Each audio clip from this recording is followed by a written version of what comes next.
live. I am your host with the most. I don't know if I'm the host with the most, but I'm at least your host. So it's good to be back after a few days off. Over the weekend, it was a really good weekend. Actually, I had a really good weekend, but I am ready to go this week. It's going to be a busy week this week, starting today. I got all kinds of stuff going on. Well, thank you, Andrea.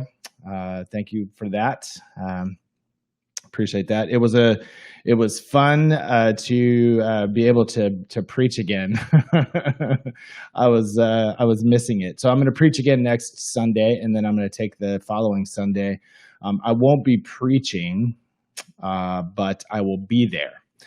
So I'll be in attendance, but I won't be preaching. I think Pastor Britta is preaching 2 weeks from now. But I'll be taking that Sunday just to be there and to be present, to do the announcements, to do the stuff, to do all my stuff that I normally do. I just won't be preaching that Sunday, and I will be heading out that afternoon to go spend some time with Meredith in Florida. She's going to be away for 3 weeks, so this is a long stretch.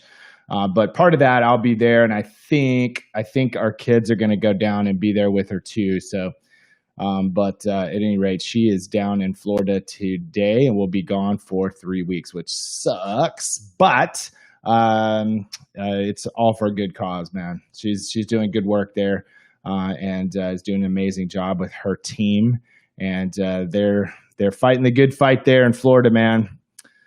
Florida and Texas. Two places that are starting to come around when it comes to this whole coronavirus stuff. So there's so much to talk about.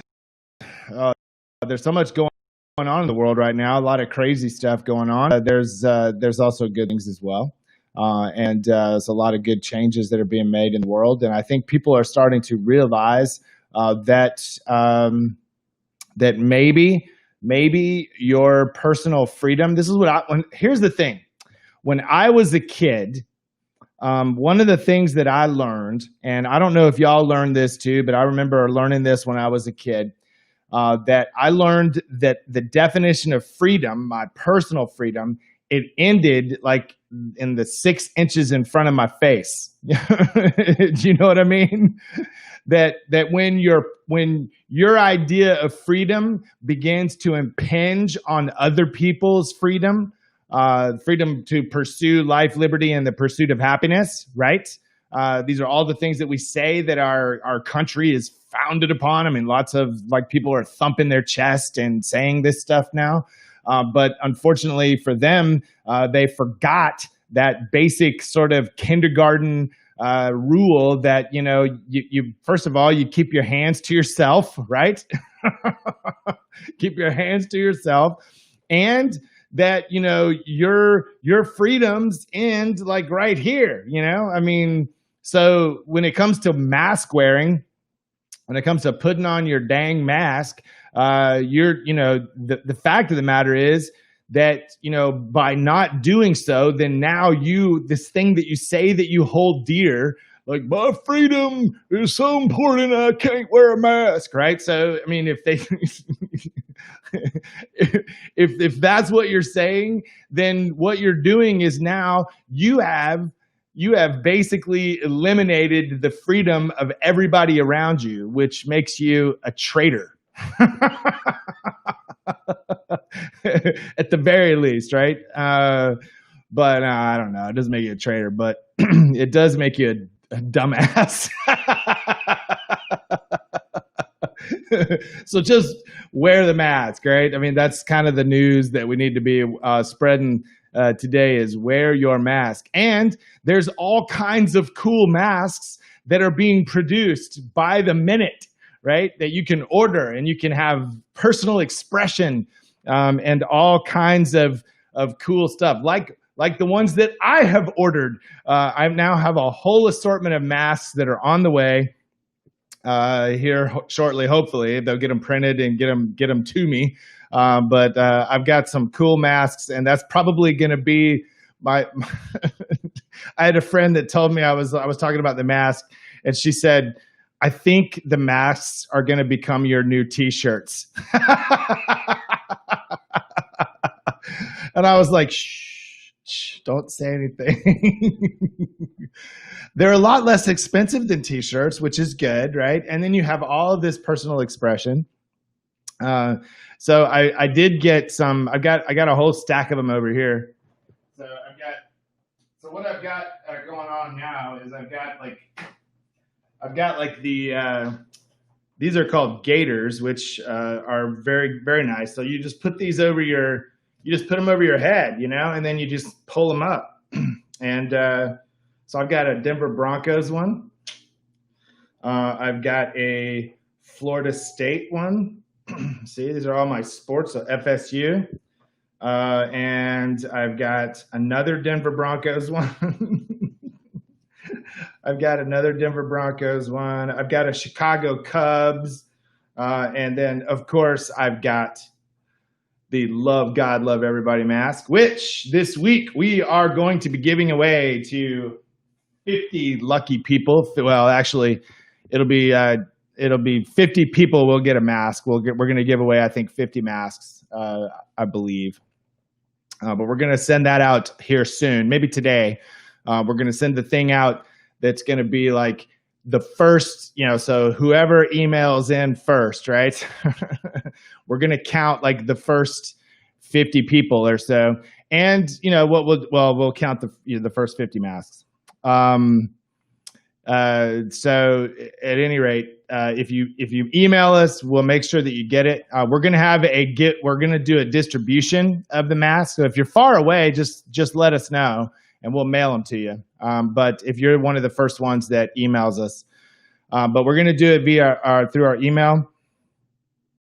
Our new trivia needs to be a mask related thing. We could do that. We could do like a whole, I think trivia is this week, if I'm not mistaken. I think it's on the 18th. If I am not mistaken, we'll be doing trivia on the 18th, maybe? No, not the 18th, the 16th. I think. I have no idea. I don't know. The trivia is coming up. I think it's this week though. And if it's not this week, it's next week. So we're going to be doing a movie trivia night. It's going to be a lot of fun. We're going to do that. Yeah, we could do a whole mask related thing, like all superheroes in masks. That would be fun and cute. Anyway, I've got some coming on the way. Some really clever masks that I'm going to be wearing about. So I'll give you a hint on one. I'll give you a preview of one of them. In Mad Magazine. Oh, there's Steven. Hey, Steven. Yep, it's on the 18th, right? So July 18th. That's a Saturday though. That's a Saturday night. That's cool. Okay. I'm all right. I'm down with that. I'm down with Saturday night. It's on the 16th. Oh, okay. Yeah. It's on the 16th of it's a Thursday. We actually do know what we're doing. So there you go. We do know what we're doing. But yeah, it's going to be trivia night and there will be prizes as there were last time. So make sure that you tune in, and the categories are a little more accessible. Let's just put it that way. We've got good categories, but there's going to be some tough questions, but there'll be some other things. Yeah. So anyway, one of my masks is Mad Magazine. Alfred E. Newman, the guy that's always on the front that has like the gap in his teeth. The bottom, my mask is going to be the bottom half of his face. I can't wait for that to get here. I'm going to go to HEB, man. I'm going to go out to the stores and wear all that, man. It's going to be awesome. I also have one that just says vote. So I've started seeing those out as well. So make sure you vote, right? So, okay. So there's all kinds of shenanigans going on in the world around us, but we are still keeping on, man, here at Shepherd of the Hills.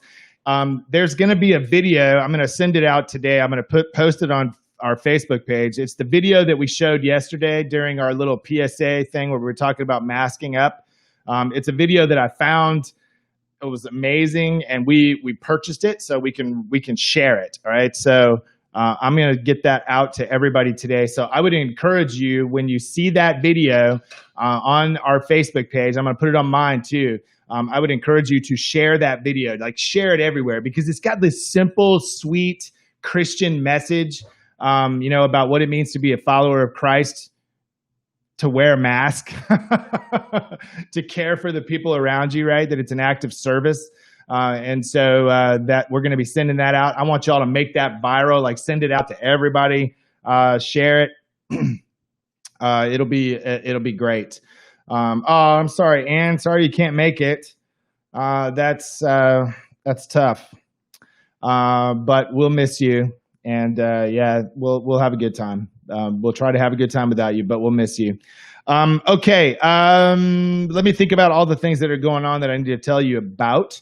So I'm going to do some cool stuff today, or this week. I'm going to be interviewing Daryl Horton, Pastor Daryl Horton, who is the associate pastor of Mount Zion Baptist Church here in Austin, Texas. And Daryl is all over the place, man. That guy is amazing. For him to take the time to talk to me, to take the time to do an interview with me and to get to know me, it's an act of grace on his part, because he is a busy guy. There was an article that he was prominent in the Statesman this past week. He's been on he's done a ton of TV stuff. He's always doing interviews, always doing stuff. But Daryl is going to be gracious to sit down with me and do a podcast. So he'll be my next podcast. I'm working on I'm going to work on some other ideas. I still haven't given up on my friend who's the police chief of the city where Meredith works and where we used to live in Claremont, Florida. I think he might owe me a little bit, because we helped him. We worked on his election campaign when he was running for sheriff. And we're going to be working on the next campaign when he's running for sheriff again. And this time, I think he's going to win. So the last time, I think the Good Old Boy Network got behind their good old boy candidate and elected the sheriff. It should have been the guy that we were backing, but at any rate, we need a good. It's not that there's a bad sheriff in Lake County, Florida, but it's high time that progress hit that place, considering the terrible history that Lake County, Florida has when it comes to their sheriffs. If you ever want to read a very sobering book, it's called "The Devil in the Grove." And it I believe, won the Pulitzer Prize, and it's about Groveland, Florida, which is where Meredith's family, that's where from 1913, I think her family has had roots in that area. It's right next to the town where she works. But Groveland, Florida, there was a sheriff, the Lake County sheriff at that time, Willis McCall. He basically murdered 4 young black boys that were accused of assaulting a white woman, and she later recanted that. And so they have been, there's been processes to make restitution to those families and all that kind of stuff. But Willis McCall was a blight on this earth, did a lot of horrible things that people don't even know about. At any rate, it's time for the change in Lake County. And so my good friend Chuck Broadway, hopefully he'll run for sheriff, and we'll be with him. So I'm trying to get him on an interview, and I have another guy who's a WWE wrestler that have a connection with, and so I'm hoping maybe I can get him on as well. So we'll continue those conversations. We are going to continue having our conversation on racial injustice this week, so it'll be Wednesday at 7 p.m. Make sure you tune in. We'll be talking a little bit about that before we get there, and also, I'll be here every day, Monday through Friday, 9 a.m., doing my thing. And this coming Sunday, I'm going to be preaching it up on a passage of Scripture I've never preached on before in my whole life. It is the story of Paul and the shipwreck that he was involved in. I have been to many of the places that Paul kind of went during that time when he was traveling. So I've been to Cyprus, where Paul went. I've been to Rhodes, which is another place that was part of that whole journey.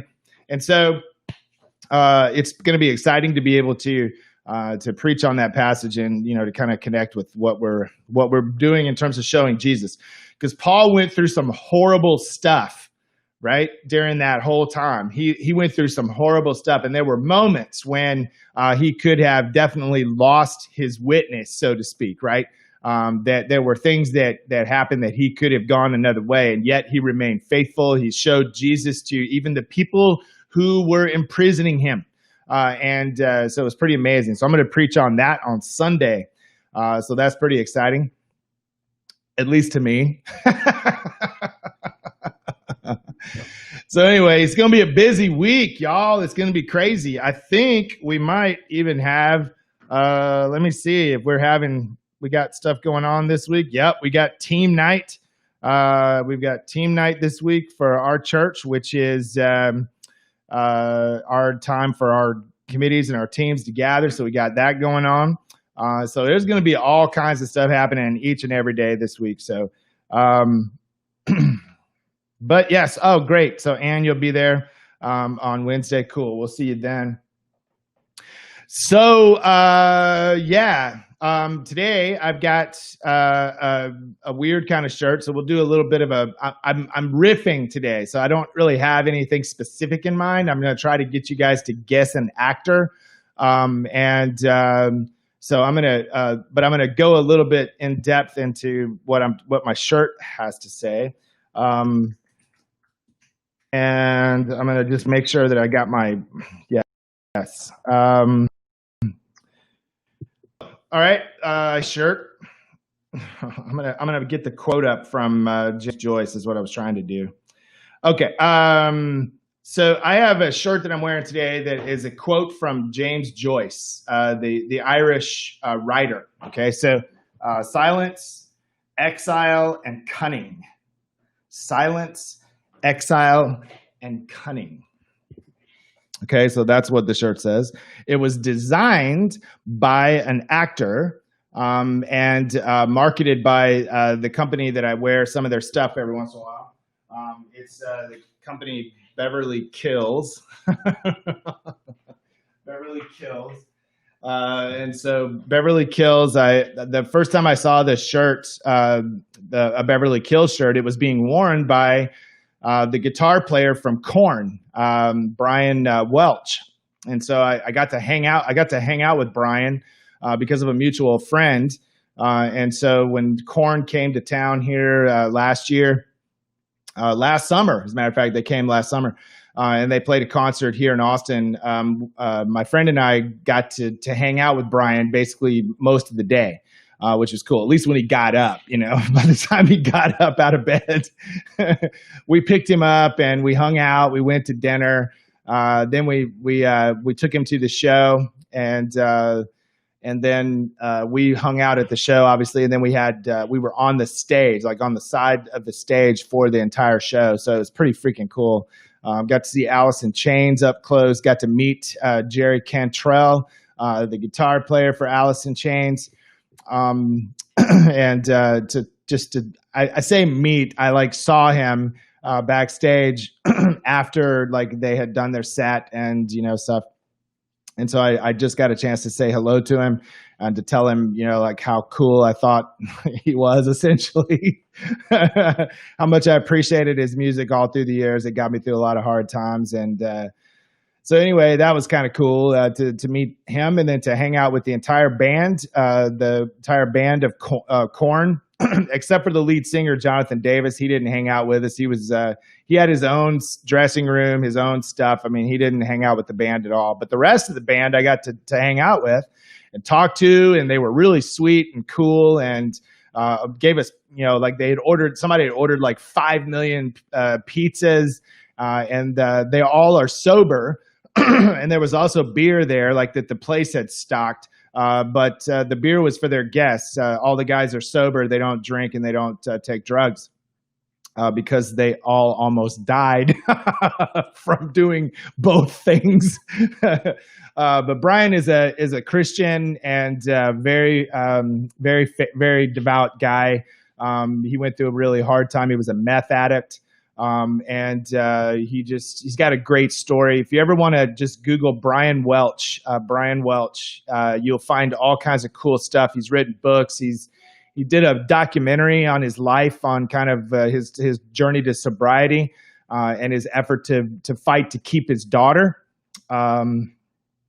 There you go. Warren found it. I wish I could post this. It's not. It won't really post, sadly, the whole thing on the screen, but you can see it in the chat. I will tell you what I will do. So this is James Joyce, who wrote incredible books that he wrote Ulysses and Portrait of the Artist as a Young Man, a short story. One of the most accessible of his short stories that probably most people have read is Dubliners. And then also there's a story he wrote called The Dead, I think, that I remember reading. So there's like a whole bunch of short stories and a whole bunch of stuff that he's done, poetry and everything. But you need a compendium of like a commentary to read his stuff, man, because the dude was obscure and he would slip in and out of like really Irish references and ways of speaking and writing, and then all these like ancient Greco-Roman mythology, like all of that kind of stuff. I mean, he just was. It was deep stuff. But at any rate, James Joyce, I think he wrote a short story called Araby too, Araby. So anyway, I will tell you what I will do and what I do. I will not serve that which I no longer believe, whether it calls itself my home, my fatherland, or my church. And I will try to express myself in some mode of life or art as freely as I can and as wholly as I can, using for my defense the only arms I allow myself to use: silence, exile, and cunning. So that's from A Portrait of the Artist as a Young Man. So James Joyce left Ireland. I mean, he spent a lot of his life away from Ireland. And I was reading a book the other day. I have an Irish poet that I read, Brendan Kennelly. I have his entire works. And so he had written a poem to James Joyce, basically berating him for leaving Ireland. Like, these are all the things you missed, you officious prick, is basically what he was saying in the thing. You know what I mean? So it was pretty crazy. But James Joyce wrote this, but so he went into exile, and I think he spent time in France. So this movie star, a big movie star, loves this clothing line, and designed this shirt for them because this movie star identifies with James Joyce, at least in so much as he has also lived in exile, so to speak, from his own country. And it has caused him no end of problems, right? But at any rate, he has lived outside of the U.S. For many, many years. But this artist, this movie star, got his start on a Fox television show back in the 80s, okay? And became one of the biggest box office stars ever. Has starred in major motion pictures, Disney movies, all the rest of it. So if you can guess who that is, then you will know who designed my shirt. So let's see if you can figure that out. So who is the movie star that I'm talking about? And if you don't get it with those hints, I can give you some more. Randy Riggs, my man. Johnny Depp. You are absolutely correct. You are absolutely correct. Johnny Depp. Johnny Depp got his start on a Fox television show in the 80s. That Fox television show was 21 Jump Street. Remember that? 21 Jump Street. So he was he was a cast. Why is the cunning always gone? That's right. That's so good. But yeah, he was on the cast of 21 Jump Street with, it was an ensemble cast, but he emerged as the big star obviously going on to star in amazing movies like Benny and June and What's Eating Gilbert Grape. Like a ton of, I mean, he's been in so many movies like back in those days, right? And then, of course, started really making quirky characters, as in Captain Jack Sparrow for like a million movies. Uh, Captain Jack. Yeah, if you ever want to see a funny video online, there's The Lonely Island, which is a parody band. It's like a fake rap group that's created by Andy Samberg of Saturday Night Live. And so they do a song called it's like Jack Sparrow, I think, and it has Michael Bolton in it, and it's really funny. So anyway, really funny video if you want to watch that. But yeah, Captain Jack Sparrow, and of course he was in Fear and Loathing in Las Vegas. He played Hunter S. Thompson. He's been in a lot of fantastic movies, and is an odd cat, to be sure, and has lived outside of the U.S. for many years. All right, so there you go. So Silence, Exile, and Cunning, and you got some. Look at what we do, man, here on the Daily Devo Live, right?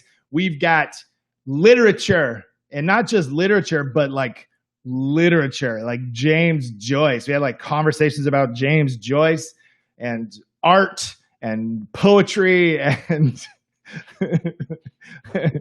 and Pirates of the Caribbean. Yeah, man. So we do it all here at the Daily Devo Live, right? And political commentary and mask wearing. And yes, oh my gosh. And you're so right, Randy. You've got a photo of Depp playing bass for Willie Nelson at an Austin Rodeo performance. Okay, so here's the thing. Depp is actually a really good musician, and he's a vocalist as well. There was a band, this is a terrible band name, but I didn't make it up, and it's not me, right? But there was the band, the Butthole Surfers. Gabby Haynes is the like lead singer of that band. And so he and Johnny Depp are friends, and they did a project years and years ago. And the band that they formed was called P. And it was, I mean, like as in the letter P.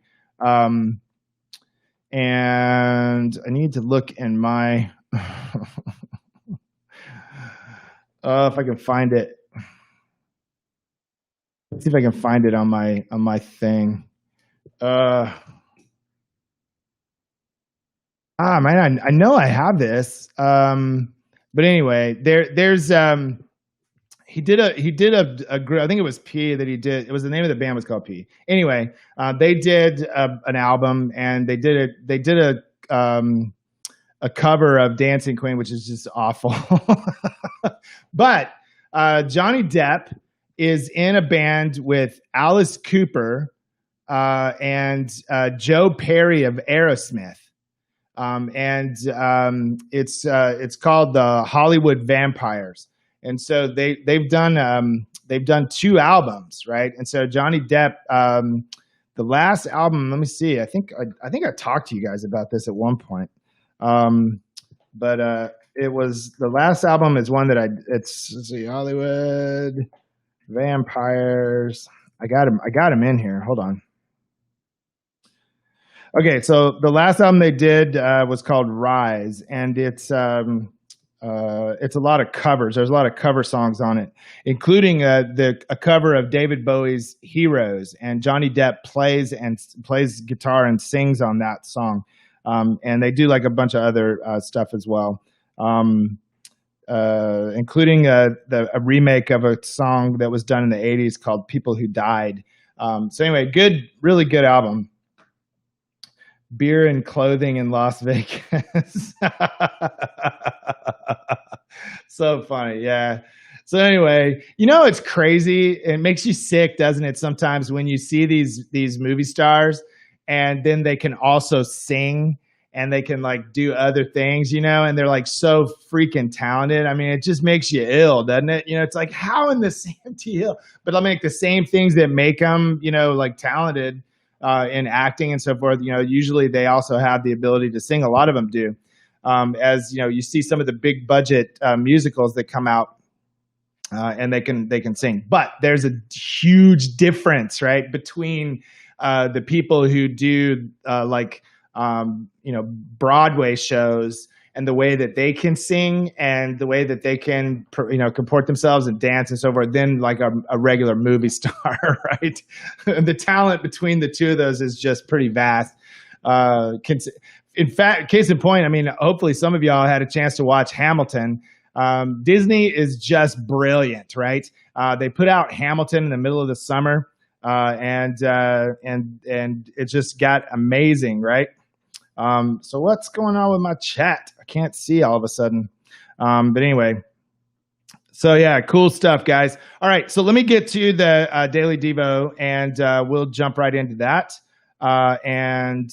Today's Daily Devo was one that I was really feeling this morning. It's based on one of the low moments that I had in my pastoral career. I've had a lot of amazing moments in my pastoral career, but I've also had some bad ones too. I had a lot of bad ones. So this was a low moment that I was writing about this morning. So one of the low moments of my pastoral career came out of the blue on a Wednesday evening some years ago. A church member whom I loved dearly came to meet me an hour before I was scheduled to teach a class and informed me that he and his wife were leaving the church. How awesome is that? Like, I'm getting ready to go into a class that has like 40 people in it, and I'm preparing to teach, and he asked to meet me before the class, and they usually had attended the class in the past. They had stopped attending for some time, but I didn't think anything out of it, and we were pretty close, so I didn't think anything was amiss. I just thought he wanted to meet and talk about something, and he came in and let me have it. So a church member, he told me that he was going to be leaving. So then he proceeded for 30 minutes to berate me on all the things that I'd done wrong, in his mind at least. He told me that I'd become too liberal and that I was watering down the gospel by talking about grace too much. And then he told me that I was doing the people in my church a disservice as their pastor because I was leading them to doubt rather than to certainty. And so his very words to me were, you talk about doubt too much, you talk about your doubts, and you are leading people to doubt as a result of you talking about your own struggles and your doubts. Basically telling me that if I have doubts, I need to keep them to myself, right? That I need to make sure that I don't share that I have doubts sometimes and that I struggle, that I just need to put on a brave face and make sure that, I tell people what they want to hear, for the most part, right? Except that's what he wanted to hear. Most people don't want to hear what he wanted me to tell them, right? So it was apparent that anything I had to say in my defense would fall on deaf ears. So I basically told him that I was sorry that I'd let him down. I mean, it felt like a kick in the gut that night, because it came so out of the blue. And so there was really nothing that I could do in that moment. I mean, it was devastating. And so I wished him well. We parted, and we weren't enemies by any stretch of the imagination. He wasn't, he was angry and disappointed, but, he was not gonna, he was just moving on. He didn't know this though, but I didn't have the energy to really tell him my story, to tell him of the anguish that I'd experienced due to a crisis of faith. And I've talked about that here. I'd only just begun to emerge from at the time of our conversation. He had no way of knowing that the reason why I'd become more focused on grace, more open and inclusive in my theology, and honestly, more open about the doubts and the struggles that I was having was because I finally and fully realized that faith and doubt go hand in hand. I was crushed by the quiet anger in his voice and saddened by the obvious disappointment that he felt toward me, but I also knew that I was in a defining moment for me and there was no going back to the person that I'd been. The fact of that matter is that everyone experiences doubt when it comes to faith in God, but only a very few people truly find peace in that fact. Most Christians are programmed to fear doubt, to quell it by any means necessary. This is why there are so many angry, combative Christians out there in the world posting on social media, preaching certainty, doing everything they can to dispel doubt whenever they encounter it, because they haven't learned to embrace doubt as a necessary aspect of their faith formation. And quite honestly, I think a lot of people who say that they follow Jesus, they're afraid of confronting their doubts, because they're afraid that when they do, they might discover that some of the things that they've held on to so tightly for so long are not true, or they don't hold up, or they deserve to be critiqued, or they deserve to be cast out, or to be rethought or reimagined, and they don't want to do that, right? And so it's easier, according to my friend Rob Bell, it's easier to call somebody a heretic than to deal with your own shadows. And so a lot of times people struggle with this. Theologian Miguel de Unamuno once wrote, those who believe in God, but without passion in the heart, without anguish of the mind, without uncertainty, without doubt, and even at times without despair, believe only in the idea of God and not in God himself. Now I'm going to paste that here. Now, obviously, he's using sort of masculine language there, masculine imagery for God, which those are not my words, but at any rate, you get the idea. Most of us want our experiences of God to be sweetness and light, imbued with images of a good shepherd, a loving parent, an enabling and empowering presence. And all those are important. Those are part of our understanding of God. But there's a reality of God that so few of us grasp. You see, the God who said to us through the Christ, "I will never leave you or forsake you," is the very God who cries out, my God, why have you forsaken me?" I'm going to put that in the quotes here. And I also need to make sure, hold on, I'm going to get out of this. I won't put it in there. Anyway, if you guys want to know the theologian that I was quoting, just message me. It does funky things when I start to try to put it in there. So when Jesus utters those words, right, I'm going to read that again. The same God who says to us through the Christ, "I will never leave you or forsake you," is the very God who cries out, my God, why have you forsaken me?" When Jesus utters those words as he is dying on the cross, he ushered in a way of understanding doubt that is revolutionary and life-changing for those who would truly see it. Listen, God experienced the loss of God. God felt doubt. God felt the uncertainty that so many Christians proclaim cannot be a part of the Christian faith. What I've come to know, however, is the exact opposite. Doubt is an integral part of what it means to be a follower of Christ.